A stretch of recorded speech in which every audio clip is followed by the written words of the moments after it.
Hello, everyone, and good morning from Moscow.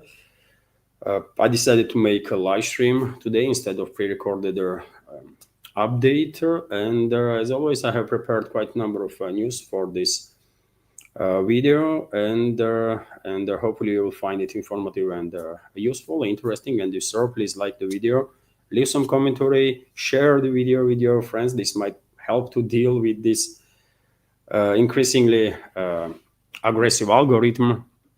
And as always, after news segment, I will join community chat for a little while, 5-10 minutes. In case you have a question, as always, use capital letters, please, so that I will spot it earlier. Or super chat or round feature on Rumble. I'm streaming on both channels on YouTube and Rumble simultaneously. So by using a round feature, of course, I would not miss your question, and also you will support my work by doing so. Okay, that being said, dear friends, without any further delay, let's go through some news. And the first report is about the work of Russian air defense systems overnight. RIA Novosti is reporting, based on Russian Defense Ministry's latest update, that past night air defense systems on duty intercepted 53 drones that was launched by Kyiv regime to strike deep into Russian territory. Obviously, this attack was done with assistance of NATO. So details are that during the past night, from 11 p.m. yesterday on October 7th to 7 a.m. Moscow time on October 8th, air defense systems on duty intercepted and destroyed 53 Ukrainian fixed-wing unmanned aerial vehicles. This report says, to go in more specifics, 28 drones were intercepted over the Belgorod region, 11 drones over the Voronezh region, 6 over the Rostov region, 2 each over the Bryansk and Kursk region, 1 each in Lipetsk, Tambov, Smolensk, and Nizhny Novgorod regions. In response to attacks by the Ukrainian armed forces on civilian infrastructure, Russian armed forces are striking at the military facilities and the Ukrainian military industrial complex enterprises with precision-guided air, sea, and land-based weapons, as well as drones. And also energy infrastructure was targeted by Russian troops last night, according to reports that I see this morning. Although energy infrastructure can be counted as a military infrastructure too, because obviously Kyiv regime's military industrial complex, militaries are actively using energy for their purposes. So it's a legit target, I will say. RIA Novosti is also reporting that, topic of US-made Tomahawk cruise missiles still makes headlines, and probably it will be this way for potentially several months even, because British media outlet Telegraph is reporting that deliveries of Tomahawk missiles to Ukraine might take a month, according to their sources. So let me give you some details. Potential deliveries of American Tomahawk cruise missiles to Ukraine will take months, Telegram reports. It may take months for Tomahawk missiles to reach Ukraine, and they might never leave their launchers, but that does not mean they won't have an impact on Moscow. The article says, thus the United States could transfer these weapons to Kiev authorities without permission to use them in order to influence Russia's position in their negotiations. However, the article notes that it will not be possible to quickly send their missiles to Ukraine. Some sort of a deception operation on part of British secret services, British media, also US secret services, and US political staff. Here, if decision was made to transfer these Tomahawk missiles to Europe, then to Kyiv-controlled territory, most likely these missiles and Typhoon launchers, by the way, already are there. And it would not take many months to do so.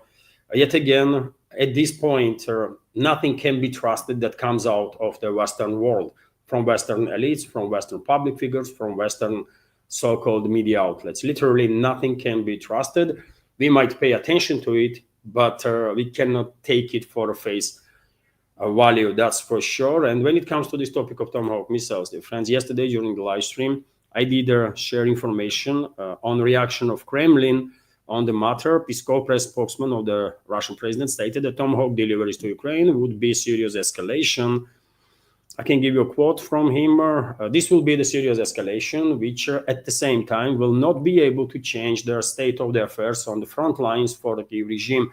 But it's important to understand that aside from various nuances, we are talking about missiles that could be nuclear capable, he noted. Therefore, Peskov reiterated this is a truly serious escalation, and it is anybody's guess how Moscow will react or not react on potential deployment of Tomahawk missiles by US against Russian Federation. And of course, if Tomahawks will start flying towards Russia, it will be direct involvement of US in this war against us, because according to many military experts, there is not even a theoretical possibility that anyone else except US militaries and US intelligence can launch these missiles, period. These missiles are exclusively dependent on US navigation system, on US intelligence, on US satellite guidance, and everything. It comes from US. So no one gonna buy that somehow Kyiv regime was able to launch these missiles. It is impossible. And also we should keep in mind that ground-based Tomahawk missiles can be launched from Typhoon launchers, and the number of these Typhoon launchers is very few, very little. So US might transfer like several Typhoon launchers to launch these Tomahawk missiles, and that's about it. They don't have dozens of it, right, to send it all, for example, and launch simultaneously, let's say, dozens of Tomahawk missiles to strike deep into Russia. In any case, once these missiles are deployed against our country, against Russian Federation, we will find out how Moscow will respond on that. I guess it's a political decision that has to be made by Russian president, and then militaries will execute whatever orders they will receive. And on the topic of US involvement in this war against Russia and hostility, aide of Russian President Dmitriev stated that Biden basically provoked the Ukraine war to cover up corruption of his and his family's. Let me give you some details on that. Former US President Joe Biden provoked the Ukraine conflict to hide his family's corrupt dealings, Kremlin investment aide Kirill Dmitriev said on X on Tuesday. He was commenting on a set of CIA documents declassified by the agency's director, John Ratcliffe, earlier in the day. In 2016, the vice president at the time, Biden, asked the CIA to cover up a report about his family's alleged business dealings in Ukraine. According to an email published in these records, the truth is coming out and justice must follow, Dmitriev said. Interesting. I will say this proxy war that West is waging against Russia is much more complex than just the corrupt dealings of Biden and his family. But nevertheless, of course, previous US administration did play a key role to provoke this confrontation, no doubts about that. TASS news agency is also reporting that, and I said about this report yesterday too, during the second news update, that Ukrainian armed forces targeted the cooling tower of Novovoronezh nuclear power plant with a drone. Let me give you some details on that. A Ukrainian drone attacked the cooling tower at their Novovoronezh nuclear power plant on the night of October 6 to 7. Rosenergoatom press service reported about it. The statement emphasizes that the incident did not affect the station's operations. Its safety is ensured. Radiation levels have remained unchanged and are within natural limits. The law enforcement agencies are working at their side, but nevertheless, obviously, this is a very serious situation, and unfortunately, this nuclear terrorism on behalf of NATO and NATO proxy regime is becoming sort of daily routine nowadays. And if situation continues like that, I guess it's only a matter of time when world will face yet another nuclear disaster, because only so many times one might be this lucky that despite constant shelling of different nuclear power plants on Russian territory, nuclear disaster did not yet occur. It might happen at any day, right? I don't know what Moscow can do at this point to deter this nuclear terrorism, to stop this nuclear terrorism, to deter NATO countries from authorizing and participating in this kind of criminal actions. But something has to be done. Something has to be done, because this is clearly not normal. That's for sure. And when it comes to inadequacy of the enemies of ours, so-called elites in their collective West countries, we have this report from RT, and many other media outlets are paying attention to it, that Poland refuses to extradite Ukrainian in a Nord Stream probe.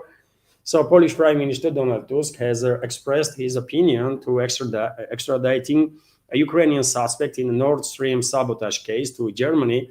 The Polish authorities detained the man last month. Berlin's previous request for his arrest was reportedly obstructed by the Polish government in 2024. It is ultimately up to court to decide whether the suspect, identified by the media as Vladimir Z, will be handed over to Berlin. Tusk told the press conference on Tuesday. However, he maintained that that their move would not be good for Warsaw. And we have a quote from him: "It is certainly not in the interest of Poland to hand over this citizen to a foreign country," the Prime Minister said. "The problem of Europe, the problem of Ukraine, the problem of Lithuania and Poland is not that Nord Stream 2 was blown up, but that it was built," Tusk said. German authorities have not yet commented on these remarks from Polish Prime Minister. And yet again, dear friends, you clearly see face of the Western elites in the statements of Tusk. He is openly saying that, well, this biggest ever terrorist attack on industrial terrorist attack is not an issue. It's nothing, right? For him and for his for people in Western elites of his kind, their issue is that well, this infrastructure was built at all, right? I don't think there is any need to comment on top of that. And dear friends, let's also be clear on the topic of this Nord Stream terrorist attack, that these Ukrainians that are being discussed now are scapegoats, right?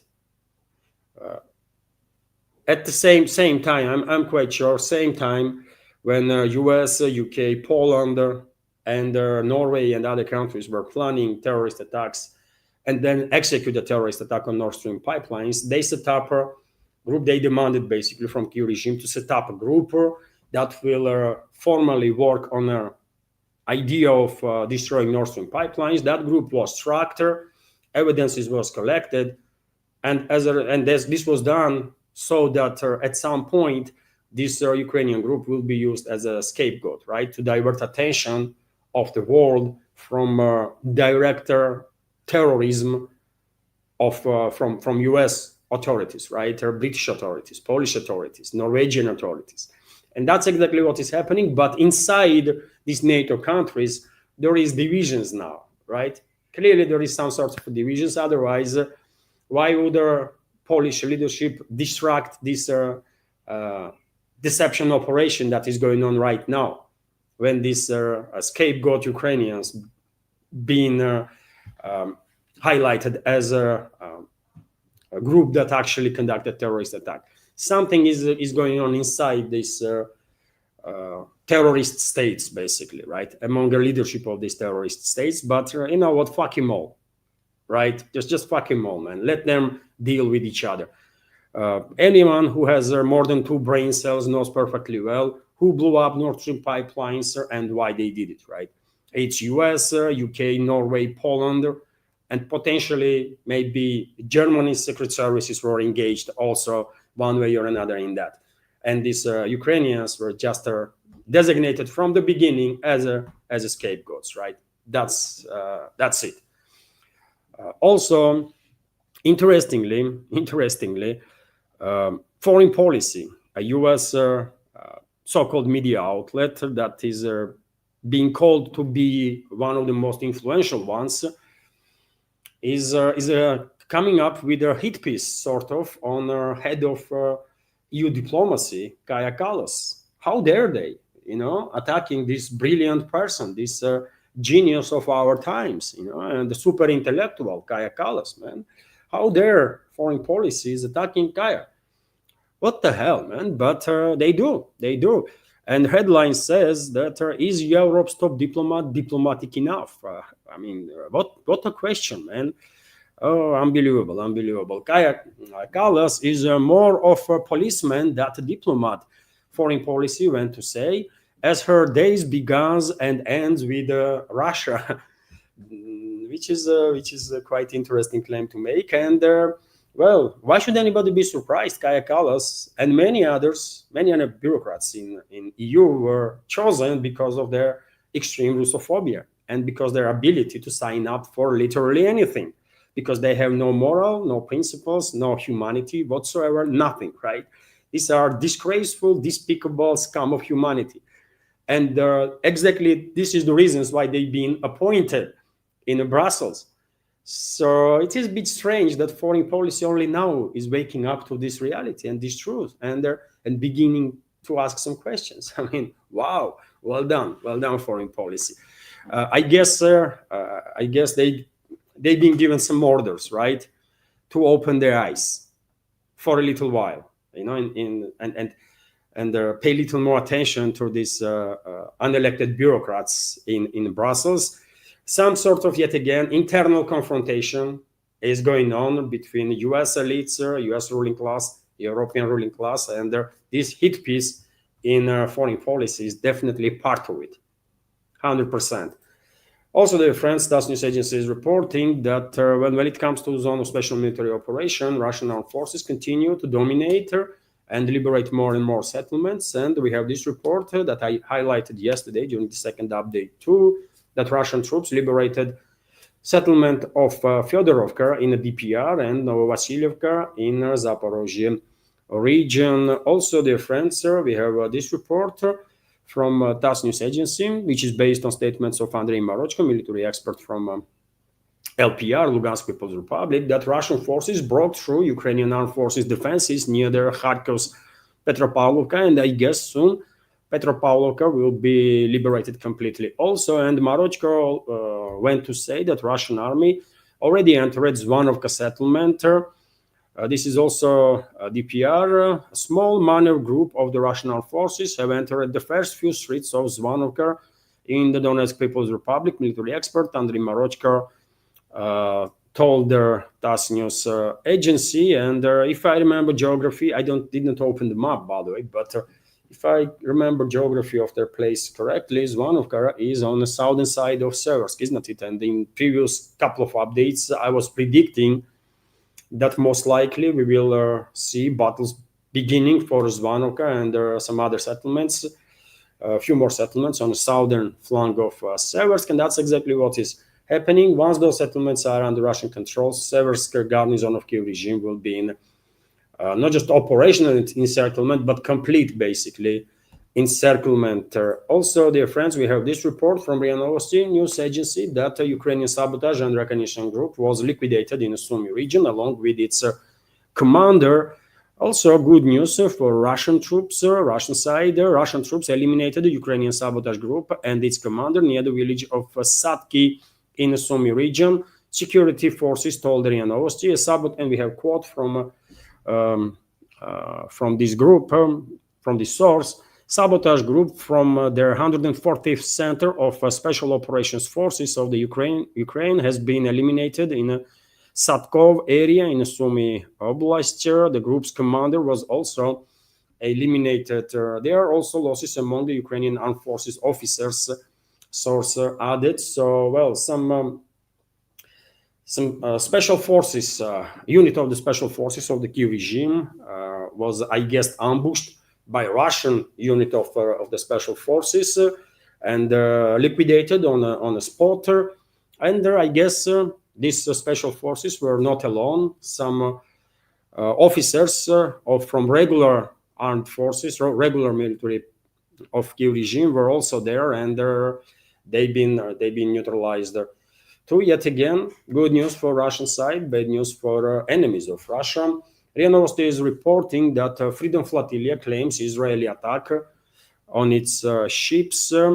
Nowadays, dear friends, almost on daily basis, we are receiving information about more and more vessels taking off from different parts of Europe, mainly, to move towards the Gaza Strip. And there is this report now that Freedom Flotilla stated that its vessels on a route to Gaza were attacked by Israel, with at least 2 vessels captured approximately 120 nautical miles from Gaza. Israel attacked our flotilla. At least 2 vessels have been captured so far. The military is attempting to reroute Reid's statement from activists from the global Sumu, the flotilla and Palestinian resistance concept.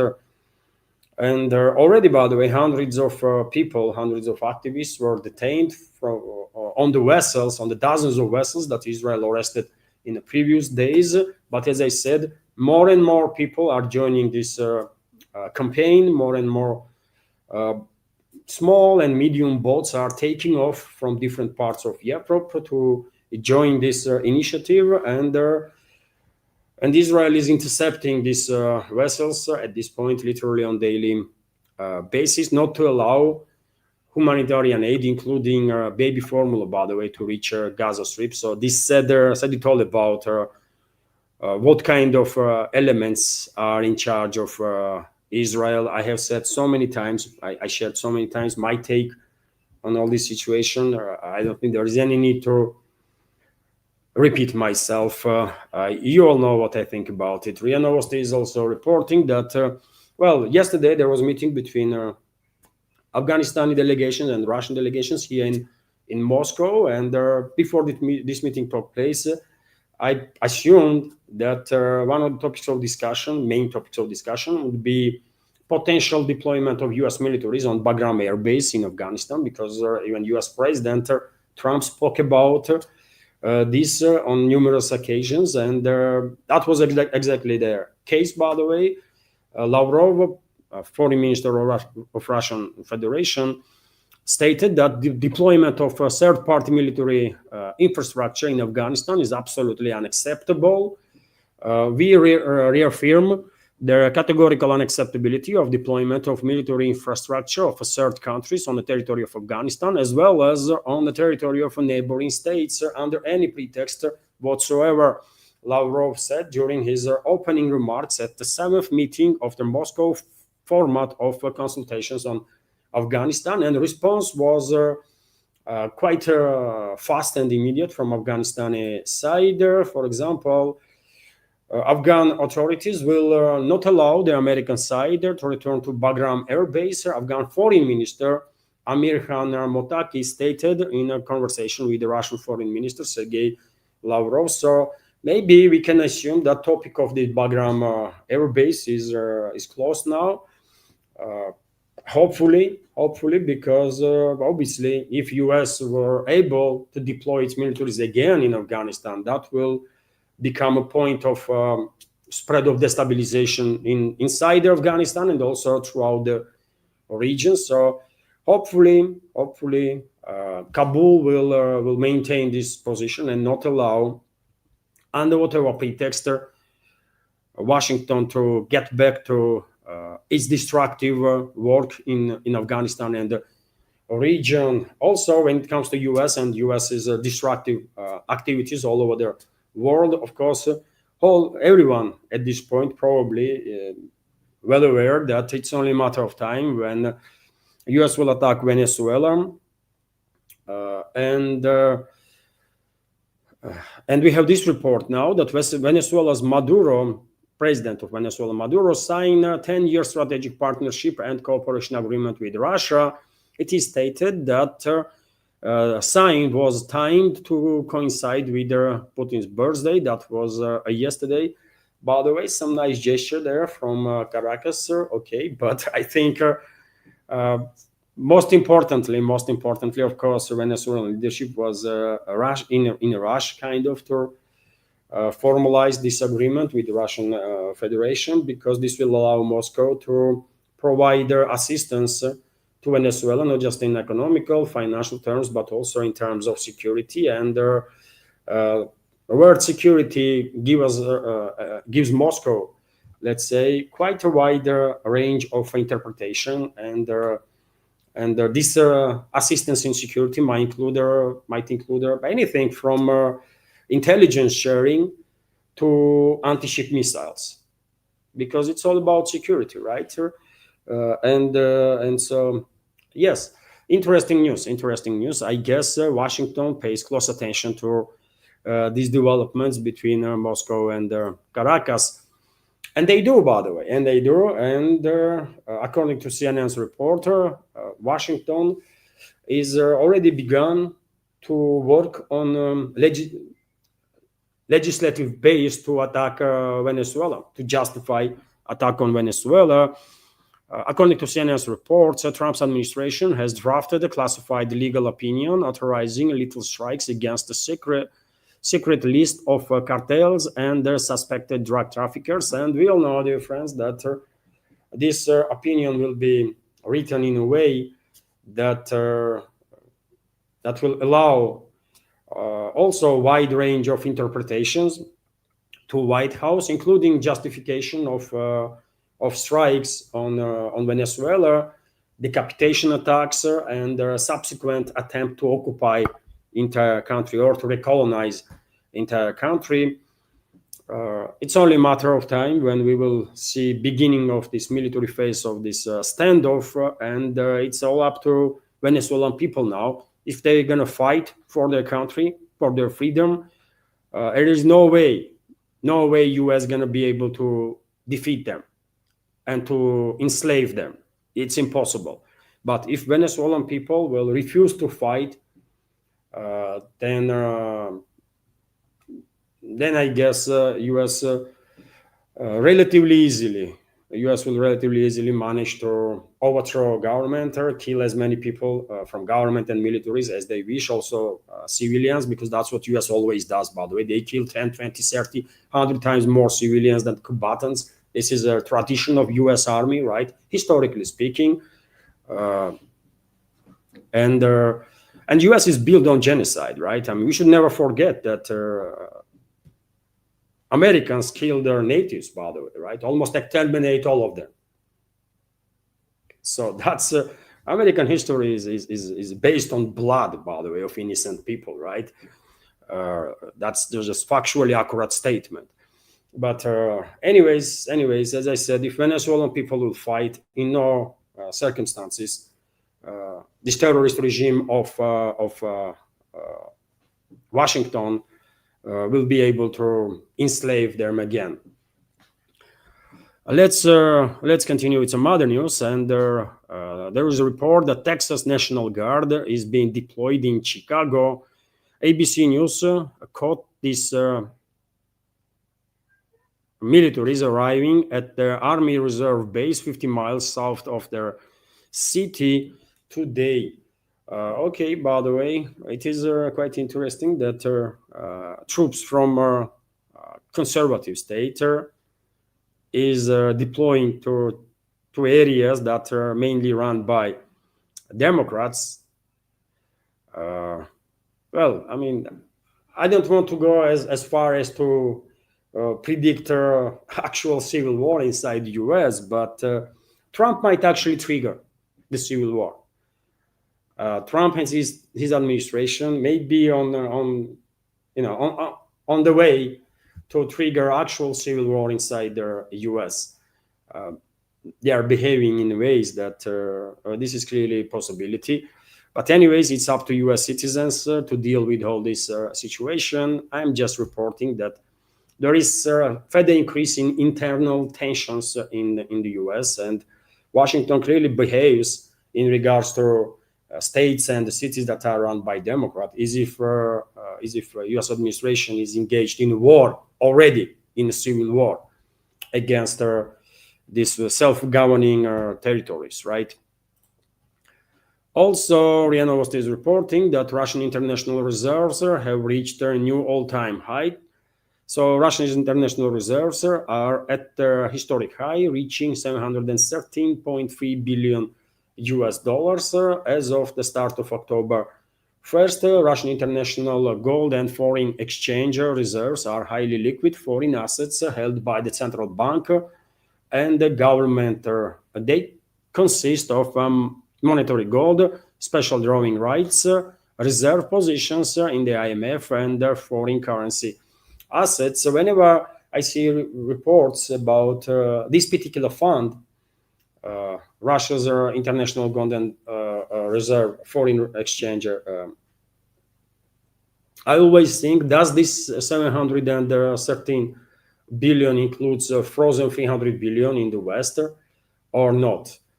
And unfortunately, there is no clear answer at this point to me personally.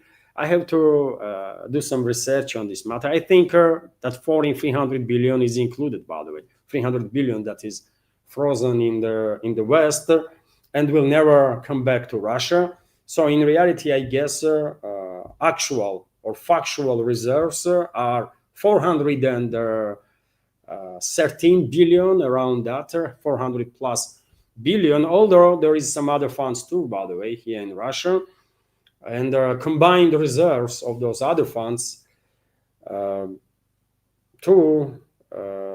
combined reserves will be clearly will be around 700-800 billion, maybe even $1 trillion potentially. But if this number that central bank is reporting about does not include frozen 300 billion frozen by the West, 300 billion, then well, this number is even more impressive, right?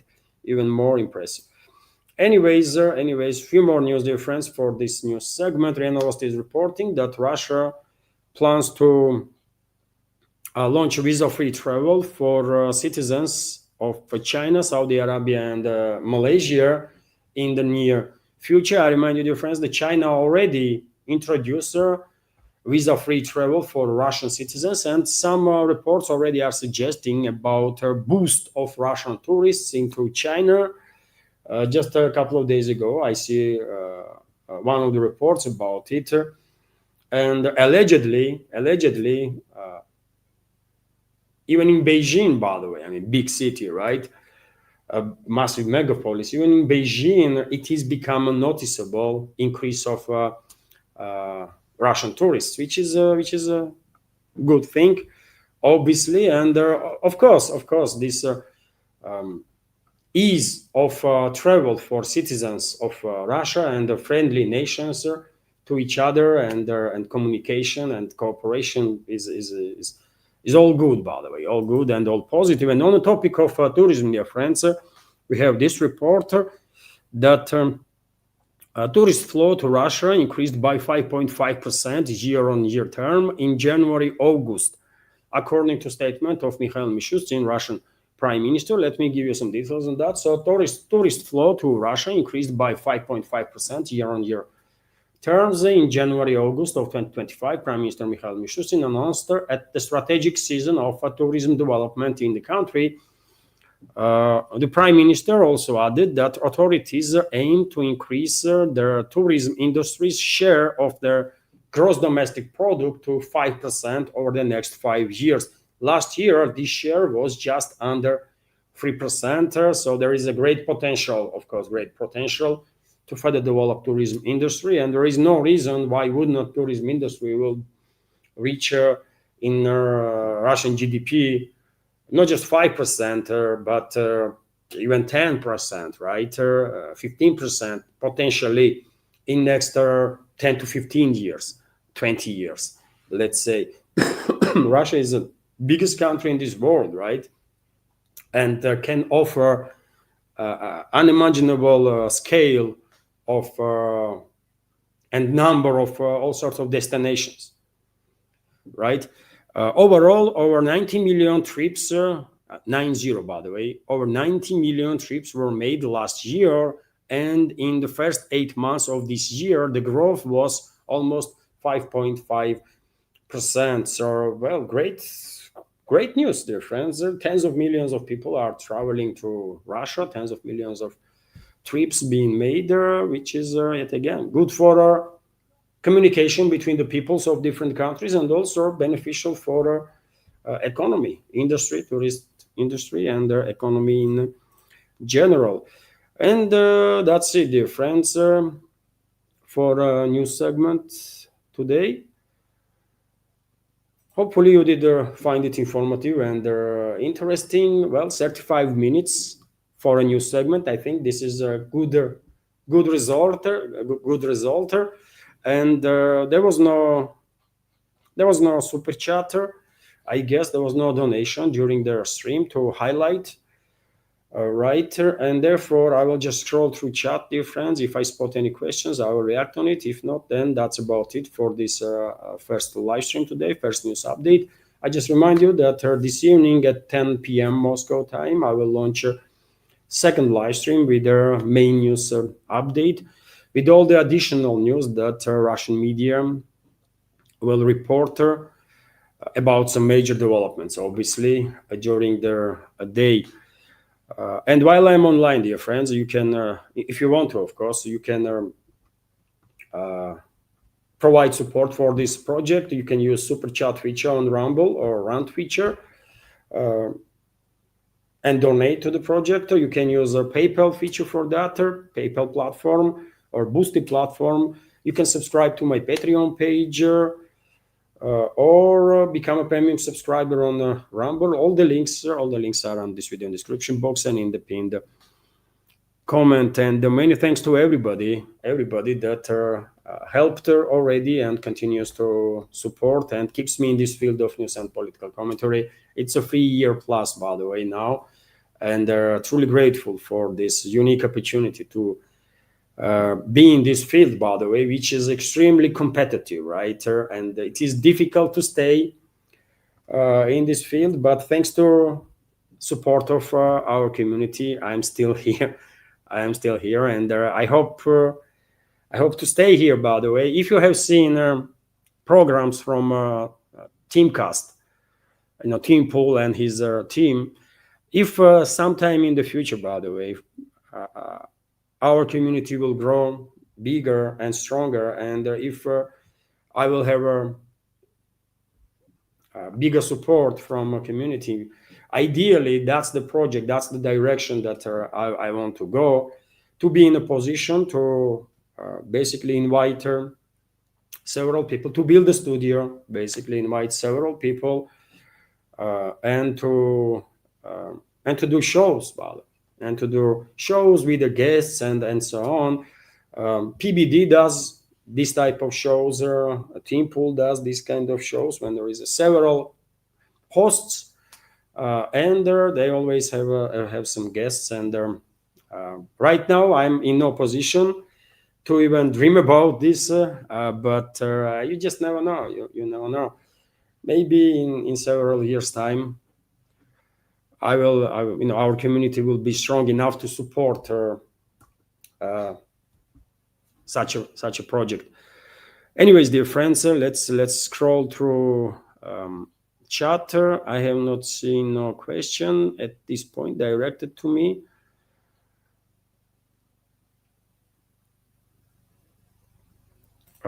Alexander G is commenting: Trump wants Venezuela, Iran, Gaza, Greenland, Canada, Afghanistan. What more? Well, probably if you ask him, he wants to be emperor of this planet, so he would be happy to enslave literally everybody, right? And he's in a circle, and U.S. political class and Western political class, by the way, none of them will probably refuse to literally enslave everybody. We should never forget, by the way, that Western elites, in many cases, these generational clans, right? Aristocracies, royal families, financial clans that are linked to them. All these groups, by the way, for centuries, not just for decades, but for centuries, were treating and still continue to treat human beings all over the world as resources, right? Not as a humans, but as they see all of us as a resource. that they can trade with, they can use. So therefore, when I'm saying that Western elites probably will be happy to enslave all world if they will get such opportunity, I actually mean that. They will, by the way. No normal people will ever have such sick ideas, but Western elites are not normal people. They are sick, right? And well, they would love to enslave everybody. And look how they behave, by the way. They still behave if they are like on top of a pyramid, and the rest of us are just nobodies, right? We are, for them, we are not even human beings. We have no voice, we have no rights, we cannot say or do nothing without being authorized by them. That's their attitude, that's their approach, right? Towards nations, towards countries, towards the people. And not just outside of the Western world, they have very similar approach towards the people inside the Western world, right? It's just true, man. It's true. And right now there was a super chat, I believe. Anya sent me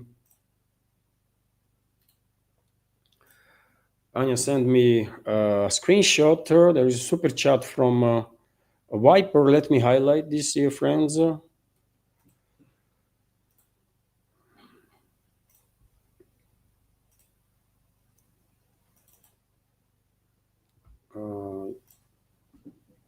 Just a sec.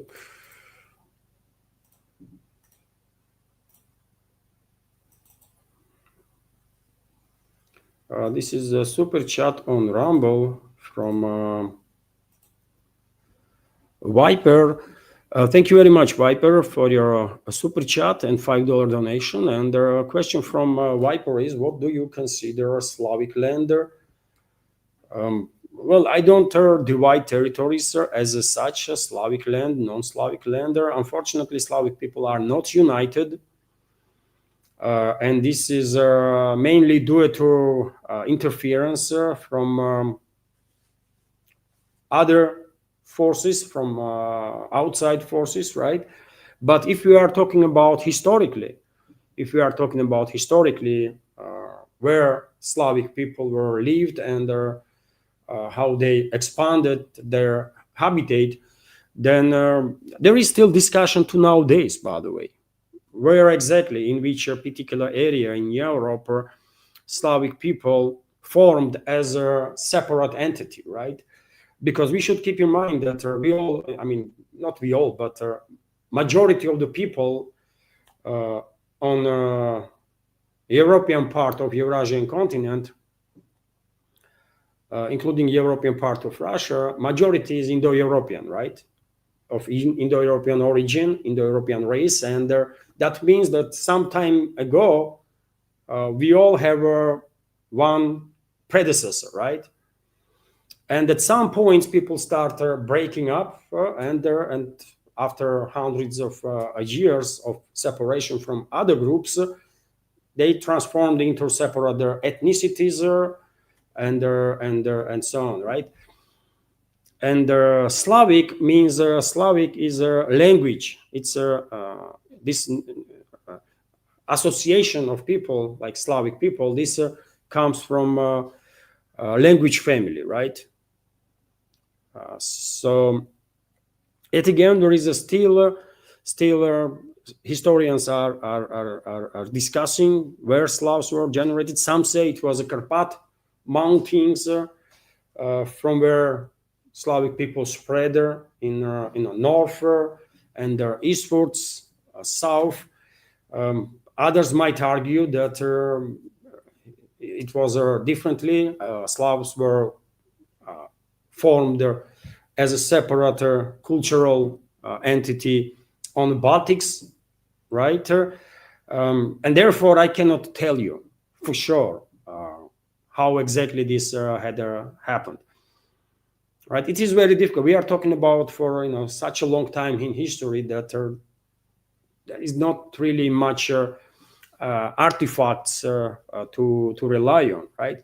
But Slavic people, in its essence, it unites people that are speaking Slavic languages, right? And Slavic languages are, for example, I mean, Czechs, Croats, Serbs, Chernogoria, Bosnia and Herzegovina, by the way,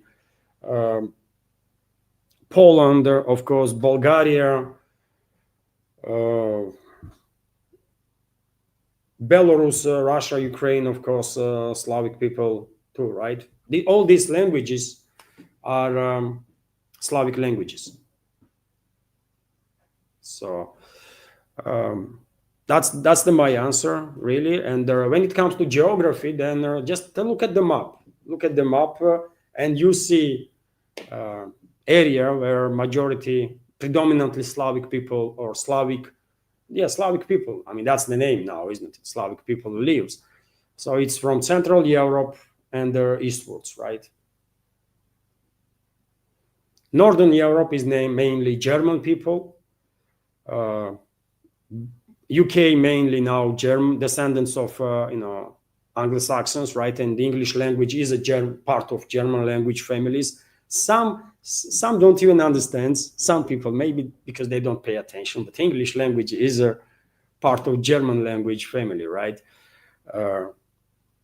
And on the south, of course, there is Italy, Romania. By the way, they are related, I believe. And southern France is also some different story. Spain, by the way, of course, are also interesting. It formed separately, and when it comes to Spain, there is a Basque people in Spain. Of course, you know about it, and they're, according to many, I never been in Spain or in Basque land, but according to many, there is some cultural similarities between Georgian people and the Basque people, right? In folklore and that kind of stuff. And one might wonder how come, and where is Georgia and where is Spain? It's how Georgians potentially, if we assume that at one point there's some group of Georgians end up in Spain and they're assimilated and left their cultural trace, how they end up there. I mean, when I'm thinking about it, only explanation I'm coming up with is that only people I can tell that move, that travel this far from, let's say, Caucasus region, southern Russia, southern parts of modern so-called Ukraine, or northern Black Sea region, let's see, only peoples, all the culture that travel from here to Spain and beyond. I mean, they then cross even Gibraltar and went into North Africa and created kingdom there. That was Alans, right? Alan people from a tribe of Sarmatian people, Scytho-Sarmatian. That's a Scytho-Sarmatian civilization, of course. And maybe historians should pay more attention. I mean, it is a possibility that maybe some group of Georgian people were closely cooperating with certain groups of Alans, right? They at one point they end up on a river, on the bank of a Rhine River, and there is a history about it, isn't it? When Alans, potentially with these Georgians that were also incorporated in this Alan group there, united with the Vandals. Vandals were German tribe, and they crossed the Rhine at the winter. There was a cold winter. It was 400 and something year, by the way. And they crossed the river, and then they went to basically walk all over the Europe, right? Some went towards Italy, some went towards France, and in France, by the way, there was several city-states of Alans, for example, and also there was a kingdom of Alans in Spain, and this is well documented, by the way. This is part of Spanish history, and there was also kingdom of Vandals too, by the way, right?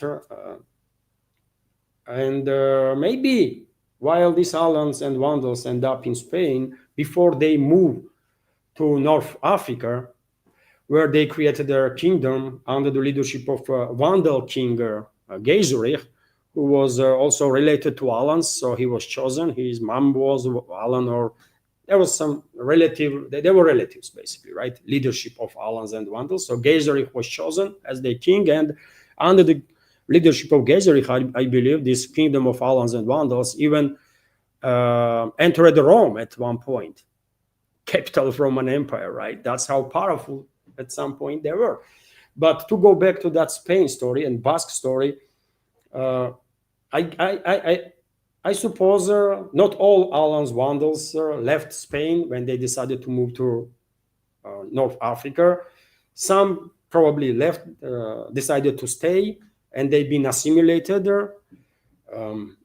in local communities. And among them, potentially, maybe was this Georgian group too that left its trace on Basque, on the locals, and now we know those locals as to be Basque people, right? But this is my theory, by the way. Unfortunately, nowadays history is not that interesting for many, and not that much money is being spent to study more, learn more. But it is interesting, isn't it, that how come that people, Basque people, have some cultural, let's say, similarities with the Georgians. It's fascinating stuff there. Anyways, sorry, my answer went all over the place, right? But nevertheless, that's my answer. So thank you very much, Viper, for your super chat. And yes, if we want to know Slavic land, then just look at the map, and that's about it. Areas that are Slavs living right now, especially in the European part, right? I'm not talking about East Russia. Slavs just went eastwards, obviously, but when it comes to historically where Slavic people were, formed as a separate cultural entity, take a look at the European Slavic territories, and that will be their answer. Because yet again, historians to nowadays are arguing about roots of the Slavic people.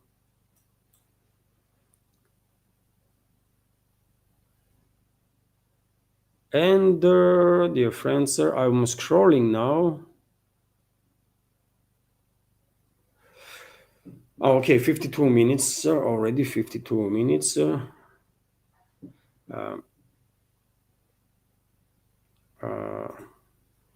Alexander G is commenting, Basque people are mysterious.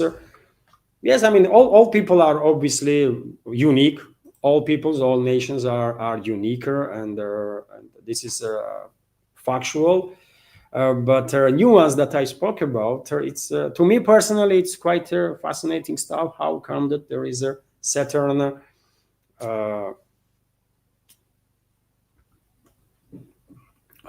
there are certain similarities in the cultural topics.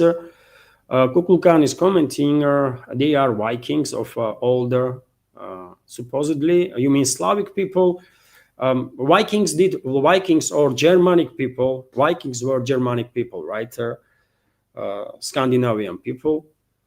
And in the Western world, they've been called Vikings. In Eastern world, in Russia, for example, they've been called Varyagi, Vikings, right?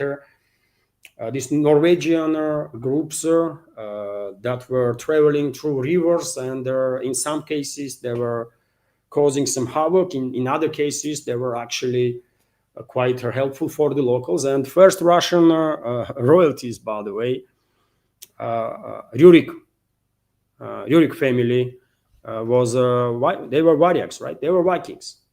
They were Scandinavians. First Russian royal family, Rurik family, were Vikings, actually. So definitely there is a connection there, but when it comes to Slavic people already were formed as a separate cultural entity at that point, as Germanic people were, right?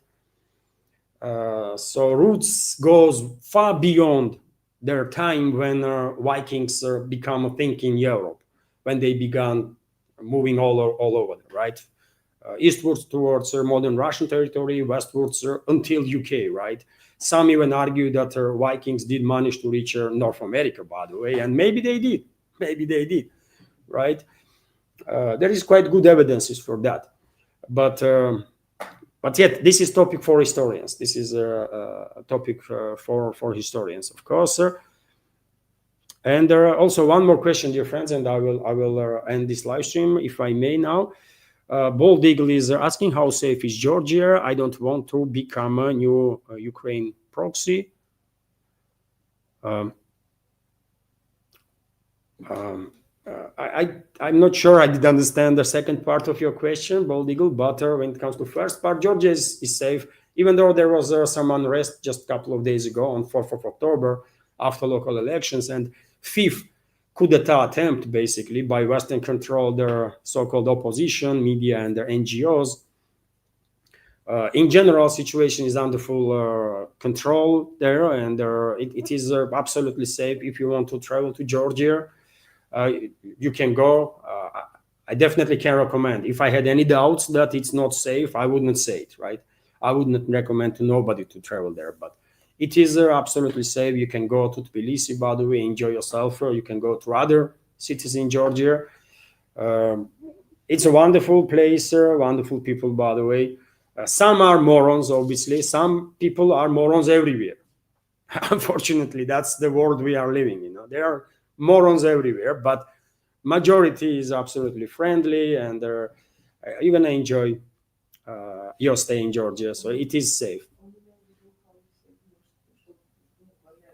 Anya now is explaining me. If you meant that Georgia not to become another proxy like Ukraine, no, current leadership of Georgia is doing whatever they can to make sure that Western so-called elites would not be able to sacrifice Georgia and peoples of Georgia too, as they did with Ukraine. So I don't think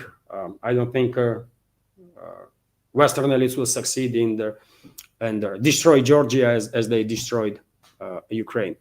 So it is safe. It is safe, and it's wonderful if you all over some historical sites, and then Georgia is a place to go. And also cuisine, by the way, Georgian cuisine is very popular all over the former Soviet Union, and for a reason, I guess. Okay, dear friends, this is it for now. Thank you very much for your attention. Thank you very much for your support. Viper, thank you very much for your super chatter. Have a wonderful day. And this evening at 10 p.m., I will launch a second live stream with all the additional news that Russian media will, about main topics, obviously, that Russian media will report during their day. This is it for now. Have a wonderful day and take care. Bye.